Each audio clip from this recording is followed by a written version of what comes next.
productivity problem. Productivity in this country has persistently ground lower. We are now 30% less productive than the U.S. That's about $20,000 per person a year. How did we get here? And importantly, how can we fix it? Nathan Janzen is Assistant Chief Economist with RBC Economics, and he joins us now. And Nathan, you put together this report on Canada's productivity problem, which I must say is just filled with devastating chart after devastating chart over what has really happened in this country.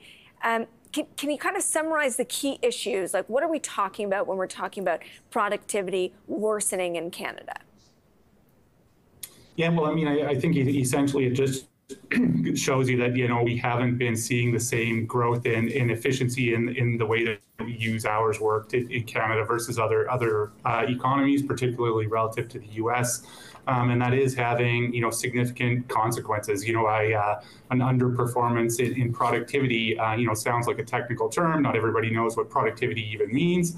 But what ultimately it means is that the earnings power of the economy is lower, and that also means that wages are lower in Canada than in the United States, and that's ultimately why productivity matters. And this is it's not about automating people out of their jobs. It's not about replacing workers. It's actually about creating more jobs in the future and ensuring that those are well-paying jobs. And the only way that happens is via productivity growth. And I'm glad that you said it doesn't feel like a real thing, productivity. It feels like a technical thing that we're talking about. It's hard to campaign on, for example, so you almost never hear politicians talk about it. But it shows up in meaningful ways, to your point. Reduced wages, capital investment in Canada has also been lagging what we've seen in the U.S. Exactly. And I mean, that's ultimately what's been one of the big drivers of Canada's productivity underperformance is lower business investment. But it's not as simple as just saying, Canadian businesses aren't investing as much. It's, why are they not investing as much? And I think, there are reasons for that. We have a complicated regulatory approval backdrop in Canada. Businesses have been talking to us about that for decades, virtually every meeting, that we have with businesses. So and it's kind of when you talk about productivity, it's almost you don't need to talk about productivity to talk about the solutions for productivity.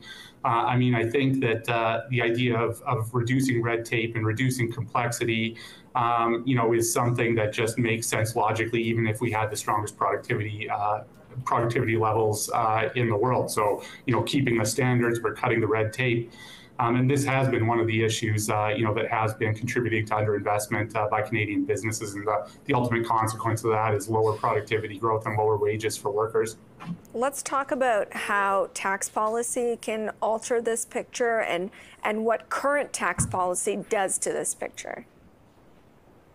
Yeah, I think it's interesting when you look at among the OECD, the other economies that have stronger economy or stronger productivity levels than Canada does. They don't all have lower tax levels. In fact, total tax revenues collected by governments as a share of the economy is higher than Canada's in most of those more productive economies. But the mix of taxes does play a role. We tend to tax more on personal and corporate income taxes in Canada than some of those other countries, which rely more on consumption taxes. We've also talked again about, if you think about, what are kind of the solutions that would be growth positive policies. Again, that would make sense even if we had the strongest productivity levels in the world. It's, reducing the complexity of the tax system is kind of another one of those, those measures that you can take that makes, the predictability or future returns from investments, more predictable. These are all things that are potentially beneficial without, without necessarily, cutting, funding for governments even. Well, let's throw in the most recent tax increase on capital gains, right? So you're saying part of the issue is low investment, but this maybe is a government that's looking at wages not keeping up with lifestyle or simply the cost of living and saying, well, we need to do more to tax those that are making money and essentially redistribute it to those in need. But locate that idea in this other issue that we have, which is productivity. Yeah, and exactly. And I think one of the problems with the tax changes like we've had is that it makes returns from future investments less predictable in Canada.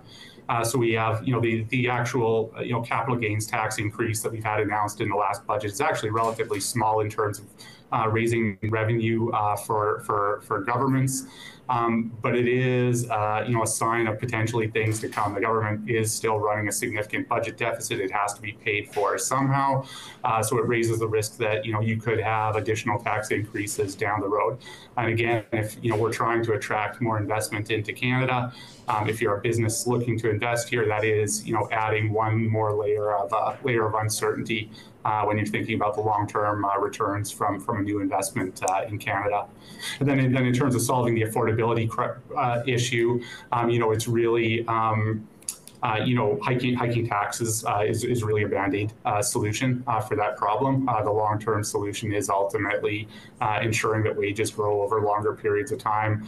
And again, the only way you do that is by ensuring the Canadian economy is competitive and that productivity levels are increasing.